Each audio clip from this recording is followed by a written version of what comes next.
انا نفذت الكلام اللي حضرتك قلتي عليه بالظبط. الصور اللي عندك دي مش مع حد تاني. انت ازاي دخلت بالتعابين؟ انا تعابين؟ وانا هعمل كده ليه؟ ده انا بخاف من السحليه. يبقى الاراجوز اللي كان معاك وبتقول عليه المساعد بتاعك. ده واد غلبان وعايز ياكل عيش. عاطف، انت اللي عملت العمله دي. هو حضرتك شفتيني؟ لا. طب عرفتي منين؟ علشان انت الوحيد اللي في الفرح اللي ولا كان خايف ولا مهتم وعمال تصور. طب ما حضرتك كمان ما كنتيش خايفه. عشان عرفت ان في حد عاوز يبوظ الفرح، واكيد التعابين دي سنانها مكسوره ولا يمكن تأذي حد. هما كام تعبان؟ 2. عملتها لحساب مين وبكام؟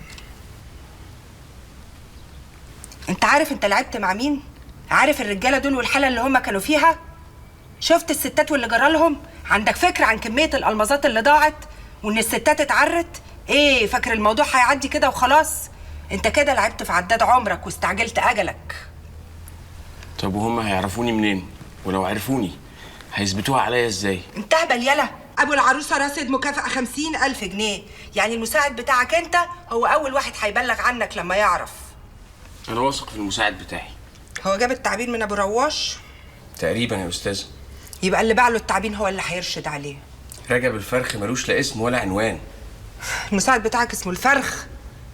ايوه، هو مش المساعد بتاعي، هو صاحبي وحبيبي، بس زي ما قلت لحضرتك ملوش عنوان. لكن له شكل، واللي باع له التعبين يعرف يوصفه ويجيبوا البوليس ويجيب رسام ويرسمه. هي وصلت للبوليس والنيابه وامن الدوله، بس كل ده مش مهم. المرعب ابو العروسه ده راجل مفتري وبيصفي حساباته بنفسه، وده لا يعرف قانون ولا عنده رحمه. انت بتخوفيني كده ليه؟ لازم تخاف. ايه هو انت كسرت كوبايه؟ لا، حصل يجرى اللي يجرى بقى. انت عملتها لحساب مين؟ ايه خايف منه ولا خايف عليه؟ لا خايف منه ولا خايف عليه، هي عمليه اتعملت وانتهت. تبقى اهبل لو فاكر ان امرها انتهى. عملتها لحساب مين؟ قول عشان اعرف انت في امان ولا في خطر. مين صاحب العربيه يا عاطف؟ طارق شعبان. لعيب الكوره؟ ايوه. يا حظك الزفت، انت عامل زي مسمار من غير راس ممسوك بكماشه. طارق هباب اللي بتقول عليه ده على حسب علمي راجل واطي، واكبر دليل انه ورطك الورطه السودا دي. يعني هو كده ممكن يبيعني؟ يبيعك ويبيع اهلك كمان. طيب ما هو لو باعني يبقى كده هو برضه باع نفسه.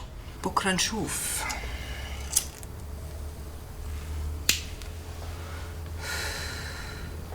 بس انا كان عندي احساس انك وسخ. لو حضرتك شايفه كده يبقى بلاش مني. انا في شغلي بحتاج ناس وسخه برضه. الصور دي تسوى كتير. العربيه اللي جابها لك غاليه؟ هي عربيه كحيانه وتعبانه، كانت عربيته.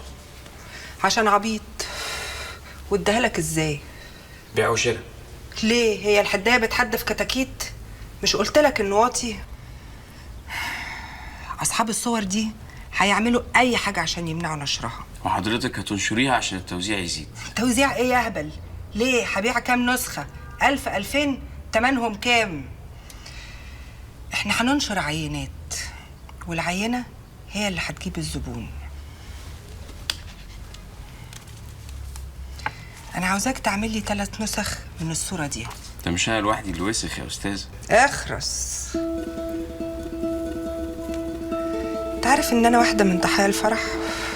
ايه ده، ضاع من حضرتك حاجه؟ لا، انا بتكلم على الاصابات. على فكره هي مش باينه، وبعدين دي بسيطه.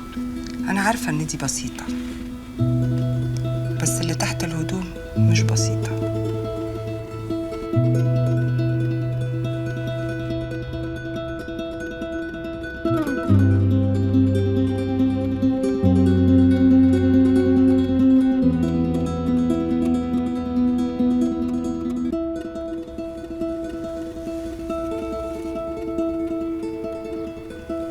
هو ممكن. هو ايه ده اللي ممكن؟ اللي في دماغك، بس بشروطي والوقت اللي انا اختاره.